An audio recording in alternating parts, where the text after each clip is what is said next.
아멘. 하나님의 사랑이 확증되었다. 하나님의 사랑이 정해졌음에도 불구하고 우리는 여전히 죄인입니다.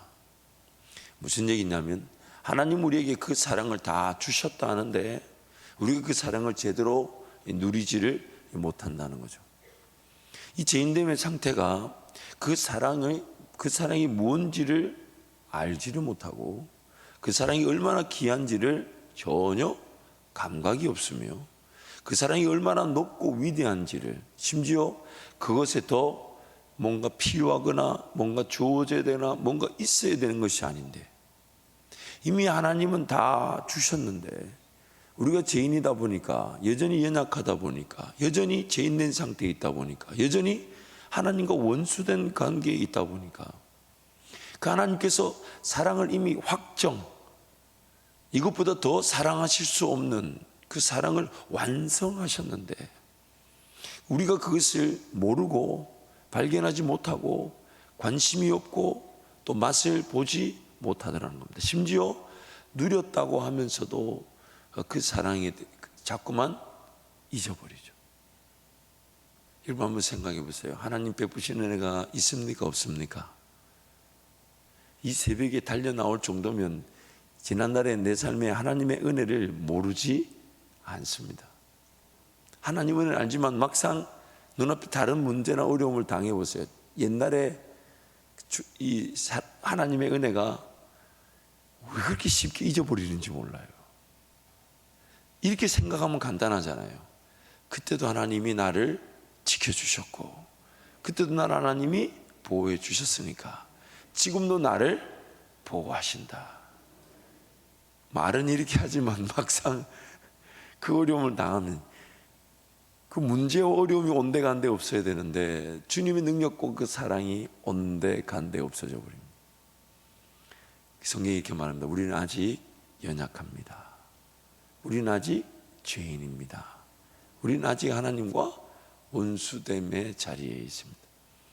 그러다 보니까 하나님의 사랑은 이미 완성되었고 확정되었다고 또 그것이 성령으로 보증 그렇잖아요. 보증이 뭡니까? 이미 이루어진 누군가 또 함께 이름을 걸어주는 거잖아요. 예수님이 이루신 일에 성령께서 그것을 보증하신다. 히브리서 말씀에는 맹세한다까지 얘기합니다. 참 우리 하나님께 어울리지 않는 말이에요. 우리 하나님의 말씀은 진리인데 왜 그게 또 맹세가 필요하냐면 우리 때문에 끝났는데 그거를 못 믿으니까 야 내가 맹세한다. 이거는 하나님 그분의 속성에 어울리지 않는 말입니다. 우리 때문에요. 재차 확인시켜 주시고 재차 강조해 주시고 재차 알려주시고 그리고 내가 그거를 절대 이룰 것이다. 무조건 이룬다. 반드시 이룬다. 맹세까지 하시는 하나님. 참 우리 하나님 대단하십니다. 그분의 속성에 필요 없는 말들과 그분의 그런 행하심에 필요 없는 일들을 우리를 위해 이루어 주신 분이세요. 우리를 위해 사람의 몸을 입으실 필요가 없으신 하나님이 사람의 몸까지 입고 이 땅에 오신 것은 누구 때문입니까? 아니, 누구 때문이에요?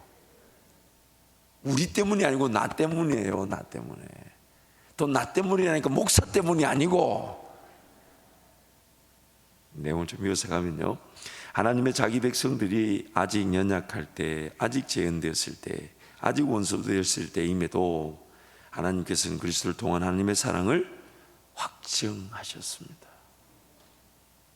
자기 백성이라는 자들은 하나님을 전혀 알지도 찾지도 구하지도 않는 상태에 여전히 처해 있다는 것입니다. 당연히 믿어져야 할 하나님이 안 믿어지고 당연히 만나야 할 하나님을 잘 모릅니다.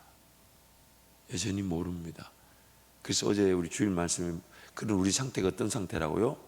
이제 막 태어난 상태. 그래서 아기와 같은 상태에 있다 보니까 엄마가 누군지 아빠가 누군지 본인은 몰라요. 이제 젖을 먹고 자라다 보면 알아가겠죠. 우리가 아직 죄인이다, 우리가 아직 연약하다, 우리가 아직 원수라는 것은 그 하나님을 잘 모른다는 겁니다. 문제는 그 하나님을 잘 모른 채 살아가요. 마치 어미 품 안에서 젖을 먹으며 자라야 될 아기가 젖을 먹지 않게 어딘가에 다른 것 먹으며 방치되다 보니까 평생 아버지가 누군지 어머니가 모른 채, 누군지 모른 채, 그러나 그 관계는 분명히 자기를 낳아준 사람이 있을 것인데, 자기를 분명히 낳아준 이가 있을 것인데 그 관계를 모른 채 그렇게 살아가는 우리의 삶, 우리의 신앙. 하나님께서 천국 가는 그날까지 지키신다고 말씀하시지만 그것이 안 믿어지고 받아들여지지 않더라. 우리가 아직 죄인이기 때문입니다. 예수 그리스도께서 살아나셔서 우리가 걸어가야 할 길을 이미 다 알고 계실 뿐 아니라 인생 최고의 길을 준비해 두셨다고 하지만 믿지 못하여 다른 길, 잘못된 길, 엉뚱한 길, 심지어 죄와 사망의 길을 걸어가 버리고 맙니다. 이 잠언 14장과 16장에 가보면 영어 성경에도 그렇고요, 제가 찾아보니까 원어는 한 단어가 다르긴 한데 번역본들은 이 잠언 14장과 16장에 똑같은 구절이 2번 등장합니다. 그게 뭐냐면 사람이 자기가 최선의 길을 선택하지만 그 길이 사망의 길일 수 있다. 말씀 묵상하다 보면 한글 성경은 글자 토시 하나 틀리지 않고 14장에도 16장에도 똑같은 구절이 반복돼서 등장합니다. 몇 절인지는 안 가르쳐 드립니다. 사실 저도 지금 정확하게 생각이 나지 않아요. 14장과 16장은 확실합니다. 우리가 최선을 다해 선택한 길이 사망의 길일 수 있다. 물론 잘못된 길, 죄악과 사망의 길에서도 하나님께서는 보호하시고 지키시고 다시 기회를 주십니다. 그렇게 하실 수 있는 오직 한 가지 이유는 예수님 때문입니다. 예수. 구약 같았으면 뱀에 물려 죽었거나 땅이 입을 벌려 집어 삼킴을 당하거나 그런 아픔을 피할 수 없었을 것인데 오늘 우리는 예수님 때문에 그 죄가 사하여져서 용서함을 받은 것입니다. 용서함을 받은 것이에요.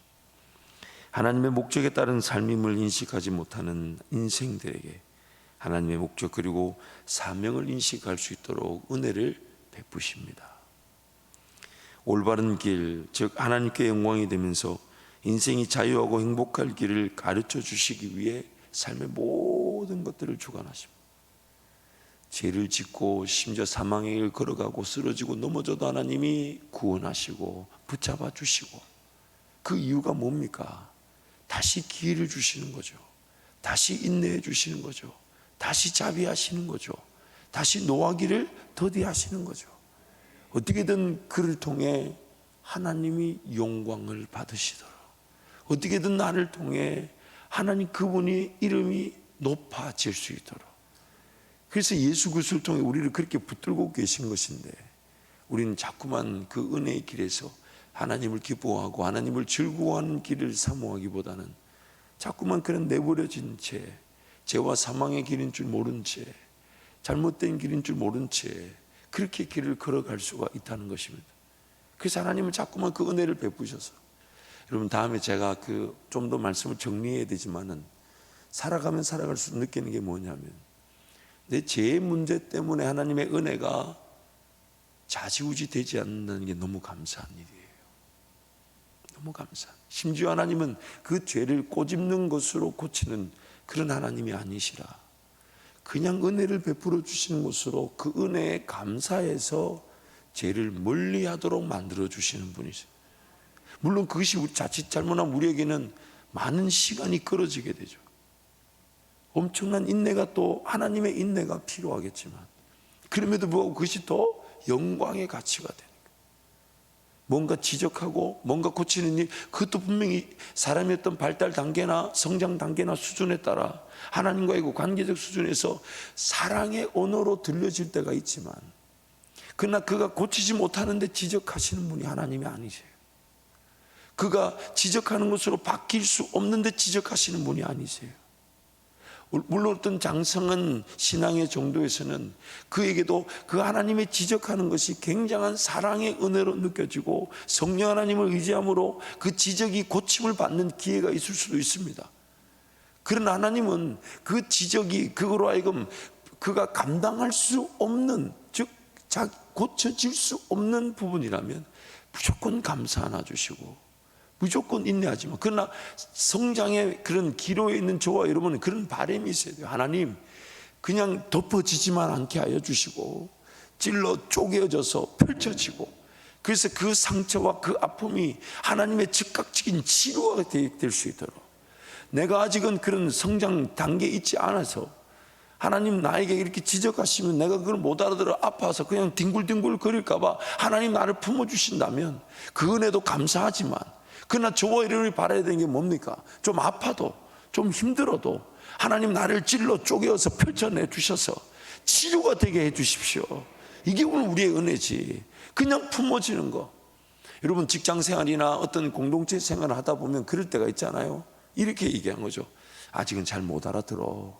그냥 품어줘. 그건 굉장한 은혜지만 그 사람의 입장에서 그 말은 어떤 느낌일까요? 그 사람의 성장의 관점에서는 품어주는, 이들은 품어주는 건 너무 감사하지만 그 당사자한테는 과연 그게 도움이 될까요? 그렇기 때문에 저와 여러분이 하나님의 편에서 나를 품어주시는 것은 항상 그 은혜에 감사하지만, 내 편에서는 내 죄의 문제와 연약함의 문제와 하나님 나라를 보지 못하는 이 죄인됨의 상태를 잊지 말고 항상 이렇게 은혜를 구하는 거예요. 하나님, 은혜로 나를 품어주시지만 제가 못 알아들어 품어주기만 하는 상태로 끝나지 않게 하여 주시고, 제가 알아들을 수 있도록, 조금 불편하고 조금 힘들어서, 그러나 나를 쳐서 복종시켜야 되고, 나이가 좀 더 희생해야 되고, 내가 좀 더 헌신해야 되고, 내가 좀 더 하나님을 부여잡아야 된다면 하나님 그렇게라도 해서 하나님 나의 죄의 상태에 머물러 있지 않게 하여 주시고, 그저 덮어주신 은혜 아래만 있지 않게 하여 주시고, 깨닫게 하여 주십시오. 하나님 더 잘하게 하여 주십시오. 더 하나님 은혜를 구하게 하여 주십시오. 그래서 히브리서 말씀에 하나님 말씀 살았고 운동력이 있어 좌우의 날선 어떤 것보다 이하여 어떻게 한다고요? 혼과 영과 및 관절과 골수를 찔러 쪼개신다. 그런 은혜가 오늘 우리에게 누려지기를 축복합니다. 실수하고 실패한 인생들에게 은혜를 베푸심으로 하나님을 몰랐던 자들이 하나님을 알게 됩니다. 죄인됨의 상태를 인식하고 배우고 깨닫게 하셔서 하나님을 더욱 붙들게 하십니다. 성령 충만함으로 하나님의 꿈과 비전을 발견하여 죄와 사망의 길에서의 은혜보다 한 차원 높은 긍정적 측면에서의 은혜를 누리게 하십니다. 은혜를 맛보고 은혜를 맛보고 은혜를 맛보고 은혜를 맛보다 보니까 생명의 성령의 법을 따라가는 자들이 죄와 사망의 법을 자연스럽게 이겨내게 되는, 즉 내버려 두었으면 죄를 지을 만한 위기의 시간이었을 텐데 하나님을 기뻐하는 예배, 즐거워하는 찬양, 하나님 그분을 자꾸 구하는 기도의 시간으로 하나님과 교제하다 보니까 그 시간이 생명의 성령의 법을 따르는 시간들이 죄와 사망의 법에 아예 관여되지 않도록 만들어 준다는 것이죠. 원래 우리에게 베푸신 은혜가 그거였어요. 하나님 은혜를 맛보고 와, 하나님 이런 능력이 있으시네. 하나님의 지식을 맛보고 와, 하나님의 이런 지식이 있으시네. 그것이 마치 땅이 생육하고 번성하고 정복하고 다스려가는 과정이 되겠죠.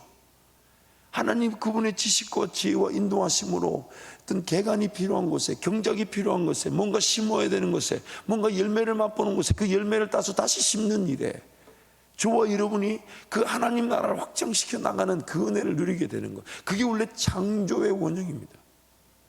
창조 시에 하나님 우리에게 하나님을 알아갈 수 있는 기회로 우리를 지으셨던 거죠. 안타까운 거는 죄와 사망으로 인해 우리가 그 눈이 가려지고 귀가 닫혀지고 마음이 닫혀져서 그걸 못 보는 거예요. 근데 하나님은 이제 성령을 통해 그걸 보여주기를 원하시는데, 안타까운 것은 그 죄의 본성, 타락한 이 본성이 그 은혜만을 온전히 바라지 못하게 하고 은혜만을 온전히 따라가지 못하게 하고 자꾸 걸려 넘어지게 하고 실수하게 하고 실패하게 하고 잘못 선택하게 하고 잘못 결정하게 하고, 근데도 하나님은 또 되찾아오시고 기다려주시고 인내해주시고. 여러분, 새벽에 제가 웃는 건 웃는 게 아니에요. 이게 지금 말씀을 전하면서 제 모습이 옛날 모습이 생각나가지고, 물론 저만 그렇다고 생각지 않습니다. 지금 그렇지 않아요? 하나님이 되찾아 주시고 다시 북돋워 주시고 가자 하시고 용기를 주시고 믿음을 주셔서 그 어떨 때는 이렇게 예배 자리 나올 때도 거의 뭐 끌려오다시피 이렇게 와가지고 그 하나님 또 위로하시고 격려하시니까, 그래서 우리가 그렇게 고백하잖아요. 그 은혜가 내게 족합니다. 그 은혜면 내게 족합니다. 그렇게 우리는 고백하게 만드시니까 우리의 삶의 초점이 뭔가 죄를 상대하고 죄를 이기려 이런 것이 우리의 초점이 아니라, 어차피 우리가 죄를 상대할 능력도 없고 죄를 이길 능력도 없잖아요. 우리의 초점이 뭐냐면 하나님 나에게 더 큰 은혜를 주십시오. 나에게 더 큰 은혜를 주십시오. 내가 하나님을 더 알아가게 도와주십시오. 하나님을 더 맛보게 도와주십시오. 그것이 결국 죄에서 점점점 멀어지게 만들어 주더라는 것이죠. 그래서 하나님은 이미 이 모든 제3의 은혜와 또한 사함을 받은 자들의 삶에서의 길을 이미 다 확정하셨습니다. 왜냐하면 그 길을 예수님이 이미 걸어가셨고, 그 걸어가신 그분이 우리와 함께 그 최고의 길을 인도하고 계시기 때문에 우리에게 필요한 건 더 이상 필요한 게 없어요. 예수 그리스도만 바라보면 됩니다. 예수 그리스도만 의지하면 됩니다. 예수 그리스도만 신뢰하면 됩니다. 그분이 성경에 이렇게 말하죠. 길이 되시고 진리가 되시고 생명이 되시고, 그분이 내 인생을 기도하시니까. 그래서 성경이 이렇게 말한 거예요. 모든 것이 다 이루어졌다. 다 확정되었다. 이미 우리에게 다 주어졌다. 하나님은 더 이상 아끼실 것이 없다. 다 주셨다. 그래서 서두에 말씀드리는 것처럼 우리 눈이 다 주셨다는 걸 못 보고 있고요, 다 이미 확정됐다는데 그걸 못 듣고 있고요, 이미 하나님은 다 길이 정해져 있는데 우리 눈에 안 보이고 우리가 그걸 모르니까 그저 다친 귀, 다친 눈, 다친 마음의 상태로 다른 길, 엉뚱한 길, 잘못된 길, 심지어 죄와 사망의 길을 걸어갈 수도 있다는 것입니다. 그래서 두 번째, 이런 인생들은 다름 아닌 죄에 시달리고 있는 인생입니다. 죄에 시달리고 있는 인생. 죄의 종으로 죄의 지배에 갇혀 하나님의 백성임에도 죄에 시달릴 수 있습니다. 연약하여 하나님을 몰랐을 때에는 몰랐다는 이유로, 또한 구원을 받았지만 여전히 타락한 본성과 죄의 지배에 속아서 죄에 빠지고 시달립니다. 그렇다고 해서 죄에 시달린다고 해서 죄에다가 죄 때문에 그랬다고, 마귀 때문에 그랬다고 내 어떤 일어난 실패와 실수와 제약을 핑계댈 수가 없습니다. 하나님은 나를 사랑하시고 죄를 이기도록 인도하시지만, 죄에서는 분명히 용서함 받았지만 그 죄의 영향력과 죄의 지배는 내 삶이 고스란히 감내하게 됩니다. 하나님 나라와 영광을 위해 살아간다 하지만 전적인 하나님의 내가 항상 필요한 죄인, 쓰러지고 넘어짐을 피할 수 없는 죄인입니다. 순간의 위기만 해도 세상의 자랑, 유행, 오락, 문화 등에 미혹되고 심지어 즐거워하기까지 합니다. 여러분 참 너무너무 안타까워요. 우리 인간을 이렇게 자세히 살펴보면 필요한 그 문화나 습관들을 세우는 데는 엄청난 노력이 필요합니다. 정말 좀 불편하지만 여러분 가장 쉬운 예를 한번 들어볼까요? 살 찌우는 게 쉬워요? 살 빼는 게 쉬워요? 좀 이해가 되십니까? 이해가 되세요? 찌는 거는 가만히 내버려 두면 알아서 찝니다. 물론 그렇지 않은 얄미운 사람들이 있습니다. 정말 유전적으로 이렇게 뭔가 물려받으셔가지고 이렇게, 그리고 또 심지어 보면 이렇게 적게 드시는 분들이 날씬하긴 해요. 한데 이렇게 많이 먹는데도 날씬한, 정말 그 천국의 상급을 미리 받은 분들 같은 아니, 주변에 여러분 그런 사람 꼭 한 사람씩 있지 않아요? 있어요. 근데 여러분 우리 제약의 상태를 자세히 보면요, 꼭 필요한 것들을 갖추고 세우는 것은 부단한 노력이 필요해요. 정말 하나님의 은혜가 필요한데 저런 문화, 저런 건 필요 없는데 가만히 내버려둬도 알아서 문화와 습관이 되어버립니다. 이 우리의 죄성을 가장 쉽게 볼 수 있는 면, 쉽게 볼 수 있는 면. 타락한 본성으로 인한 정욕과 욕심은 끊임없이 편리 편한 안정을 추구하여 예수님을 따르는 것보다 건강과 안전이 더 중요하다고 여깁니다. 건강이 중요하지 않다는 게 아닙니다. 안전을 무시하라는 게 아닙니다. 어느 정도 안전장치가 필요하고 또 건강은 반드시 있어야 되지만, 그러나 내 삶을 지키는 것, 내 삶을 건강하게 하는 것 자체가 삶의 목적일 수는 없다는 겁니다. 질문을 해봐야 돼요. 왜 내 삶이 최소한의 안전을 갖춰야 됩니까? 내가 왜 건강해야 합니까? 왜요? 질문을 던져봐야 돼요. 여러분, 모든 시간 씀씀이나 물질 씀씀이도 마찬가지입니다. 왜 돈을 벌어야 됩니까? 물질이 왜 필요합니까? 하나님이 지금 이 질문을 우리에게 계속 주시는 거예요. 물론 그 질문은 결국 하나님께로 더 가까이 가게 만드시고, 하나님 중심, 하나님의 그 주인 되심이 삶의 내 주인으로 중심이 올 수 있도록 하나님께서 유도하시는 거지만, 왜 우리 가정이 복을 받아야 됩니까? 왜 우리 자녀들이 잘 돼야 됩니까? 뭔가 우리 자녀들의 그 앞길에 어떻게든 그 시험이든 그 진로든 그 결혼이든 하나님 만날 기회가 될 수 있도록 우리가 기도해 주는 것이지만, 왜 우리 자녀들이 믿음의 배우자를 만나야 됩니까? 왜 우리 자녀들의 진로, 취업이나 창업의 길이 열려져야 합니까? 다시 한 번 더요. 그 취업과 창업의 길이 하나님 만나는 기회가 될 수 있도록, 잘 되도록, 합격하도록, 길이 열리도록 기도하지만, 그러나 왜 잘 돼야 됩니까? 여러분이 섬기는 일터가 왜 잘 돼야 됩니까? 1차적으로는 그 일터에서, 그 직업과 사업에서 생산되는 제품이 하나님의 은혜의 통로로 이 인류 사회에 공헌을 할 수 있는 기회가 될 것입니다. 두 번째는 그 가운데 있는 생산되는 그 이익과 재화의 가치가 하나님께 도로 들려져서 고아와 가부와 또한 가난한 이들, 돌봐이들에게 흘러가게 되는 것이죠. 그래서 복을 받아야 되는 것이에요. 그런 지혜를 구하는 겁니다. 여러분의 영역에서 그 지혜를 구하는 거예요.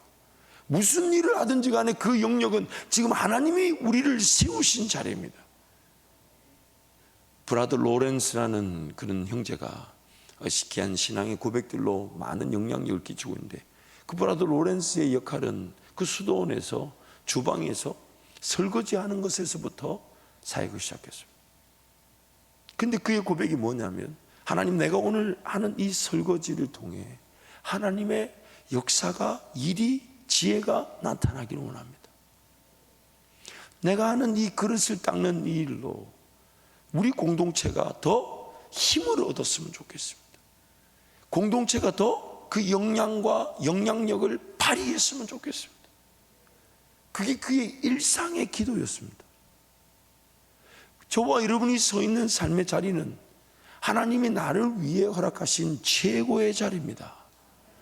물론 더 좋은 자리가 앞으로 있을 것입니다. 더 좋은 은혜가 있을 것이지만, 현재 여러분을 세우신 그 자리는 하나님이 결정하신 자리예요. 더 좋을 수도 없고 더 나쁠 수도 없어요. 내가 감당할 길로만 인도하시는 분이 하나님이시기 때문에, 지금 있는 자리는 뭐 불편하고 아쉬운 거 있을 수 있습니다. 그것이 도전의 기회가 되고 하나님께 은혜를 구하는 믿음의 기회가 되겠지만, 지금 인생을, 지금 그 자리로 인도하신 분은 그 모든 것들을 고려하셔서 하나님이 최고의 자리로 지금 세워주신 거예요. 그렇기 때문에 오늘 나의 기도는 뭐냐면, 하나님 있는 이 자리에서 나를 통한 하나님의 지혜가 나타나게 하여 주시고, 하나님 은혜가 드러나게 하여 주시며, 물론 직접적으로 복음을 전하며 직접적으로 그 함께하는 이들을 사랑으로 섬기며 당연한 것이죠. 또한 내가 지금 맡고 있는 이 일에 하나님의 지혜와 하나님의 능력으로 감당되게 하셔서, 저부터 하나님의 일하심을 보게 하여 주십시오. 저를 통해 함께하는 이들이 저를 통한 하나님을 경험케 하여 주옵소서. 그것이 바로 우리의 삶의 이유와 목적이 되는 것입니다. 그래서 오늘 우리의 삶에 끊임없는 이런 중심이 뭐가 있어야 되냐? 하나님, 그러나 저는 그런 하나님의 일하심에 관심이 없을 수 있는 죄인입니다. 무지합니다. 무관심합니다. 무감각합니다. 하나님 이 죄인됨을 불쌍히 해주시고 하나님이 이미 모든 걸 다 이뤄놓으셨다 하시는데 이뤄놓으신 그 일에 관심 있는 저에게 하나님 은혜를 베풀어 주옵소서. 항상 그 은혜를 사모할 줄 아는 것입니다. 타락한 상태를 우리보다 더 잘 알고 있는 대적 세력 마귀는 최고의 적절한 유혹으로 우리를 미끄러지게 하고 사명을 망각하게 하여 삶이 허비 낭비되게 하고 아픔과 고통에 빠지게도 합니다. 오늘 마귀는 우리보다 우리 상태를 더 잘 알고 있습니다. 심지어 우리보다 기억력이 더 좋아요. 내가 어떤 불평을 했는지, 내가 누구에게 어떤 원망을 했는지, 내가 누구에게 어떤 관계나 공동체를 깨는 말을 행동을 했는지 우리는 시간 지나면 잊어버리는데 마귀는 그거 다 알고 있습니다. 우는 사자처럼 항상 우리를 집어삼킨다고 기회를 노린다고 하지 않습니까? 그러니까 마귀는 항상 최고 최적절한 공격으로 우리를 미혹합니다. 유혹합니다. 어떻게든 하나님 나라 더 보지 못하도록, 어떻게든 하나님 나라에 더 관심이 없도록, 어떻게든 그냥 내 땅만 보고 하늘을 보지 못하도록, 그냥 삶의 안전만 추구하도록, 건강만 추구하도록, 그냥 내 삶만 조금 여유가 있고 내 삶만 좀 내일에 염려하지 않을 정도로 살아가도록. 그러다 보니까 어느 순간 내 사명과 나를 통한 하나님의 그 영광의 기회들이 있는데 관심을 두지 않고 내 삶 자체만 허덕거리며 삽니다. 그러나 은혜가 없진 않아요. 죄 가운데 빠져도 하나님 나를 끌어서 오늘 다시 이 자리로 끌어왔듯이 잘못된 길 나쁜 길 걸어가도 하나님이 기어이 도와주시고 회복시켜 주시지만은 그 은혜에 머물러서는 안 된다는 거죠. 그 은혜에 인생의 어느 길을 가든 하나님 나와 함께 하시지만 그러나 그 은혜에 머물러서는 안 된다는 거죠. 하나님 나를 깨워주셔서 마귀의 미혹에 유혹에 넘어가지 않도록 지키시되 넘어간 자리에서 은혜를 누리며 벌떡 일어나 주님과 동행하게 하여 주시되 그 하나님 다시는 그런 잘못된 길, 나쁜 길, 틀린 길, 엉뚱한 길, 죄와 사망의 길에서 방황하지 않도록. 그래서 하나님 말씀의 자리로 달려가라. 하나님 깨닫게 하여 주십시오. 알게 하여 주십시오. 보게 하여 주십시오. 듣게 하여 주십시오. 하나님의 길을 분별하게 하여 주십시오. 저도 이스라엘 백성들의 연약함에 갇혀있지 않게 하여 주십시오. 성령에 나오는 그런 사도행전에 나오는 사도들의 길같처럼 그 길을 걸어가게 도와주십시오. 그 은혜를 사모하게 되는 것입니다. 심지어 하나님 나라와 의를 위해 예수 그리스도의 몸된 교회를 위해 살아간다고 하면서 도리어 성령의 역사의 장애물로 굳어져 있을 수 있습니다. 오늘 저와 여러분이 항상 두려움이 뭐냐면요, 저는 이제 한번 고백해 볼게요. 담임 목사가 되고 나서 제가 깨닫는 게 참 많습니다. 배우는 게 너무 많은데 이제 우리가 매월 1회 정기당회가 있습니다. 당회를 할 때마다 항상 제가 하나님께 기도하는 제목이 있습니다. 그게 뭐냐면 제 방법이나 제 생각이 하나님의 일하심을 가로막고 있을 수 있습니다. 담임 목사의 말이 그래도 가장 비중이 높고 또 무게치가 있다 보니까 장로님들도 쉽게 이렇게 무시하거나 거절하지 못하니까. 그런데 제 인간적인 말이, 제 생각이, 제 계획이 성령의 역사에 제일 큰 장애물일 수 있습니다. 이것은 제가 교회를 섬기는 저만 했던 기준이라기보다는 저와 여러분의 삶도 이런 기준이 항상 필요합니다. 제 삶뿐만 아니라 가정에서요, 일터에서, 그리고 어떤 관계에서든지 하나님이 은혜를 주시려는 일에 제일 큰 장애가 나일 수 있다. 내 생각일 수 있다. 내 방법일 수 있다. 왜냐하면 난 아직 여전히 연약하고요, 난 여전히 죄인이고요, 여전히 하나님과 원수된 관계인데 원수된 관계인 줄 모르고 신앙생활하고 있을 수가 있어요. 그래서 항상 여러분 그걸 우리 잊지 마십시다. 다시 한번 강조할게요. 성령의 충만함으로 성령의 열매를 맺기 위해 성령과 동행했던 그 은혜의 기록들은 정말 쉽지 않은 인내의 시간들, 연단의 시간들, 또 주님만 바라봤던 시간들인데, 근데 이런 것들이 순간의 죄, 순간의 미혹만으로 와르르 무너질 수 있다는 게 얼마나 우리는 죄인이라는 걸 반증하고 있는지 모릅니다. 그래서 오늘 또 이 새벽을 깨운 거죠. 하나님, 주님만 바라보게 도와 주옵소서. 그래서 우리 오늘 찬양을요, 우리 아시아지구 찬양 너무 좋은데 첫 번째 찬양, 주님보다 앞서지 않고 찬양할 텐데요, 여러분 오늘 또 하나님 앞에 은혜를 구할 때 이렇게 구하자고요. 주님보다 앞서지 않게 하여 주십시오. 주님 잘 따라가게 하시고, 무엇보다 그 주님의 은혜에, 주님의 역사에 내가 가정에서 혹은 내 일터에서, 우리 교회에서 제일 큰 문제거리일 수 있다. 아멘 할 때까지 할 겁니다. 내가 제일 장애물일 수 있다. 내가 제일 골칫덩어리일 수 있다. 내가 제일 큰 문제일 수 있다. 그래서 하나님 은혜를 베풀어 주옵소서. 은혜를 우리 찬양하겠습니다.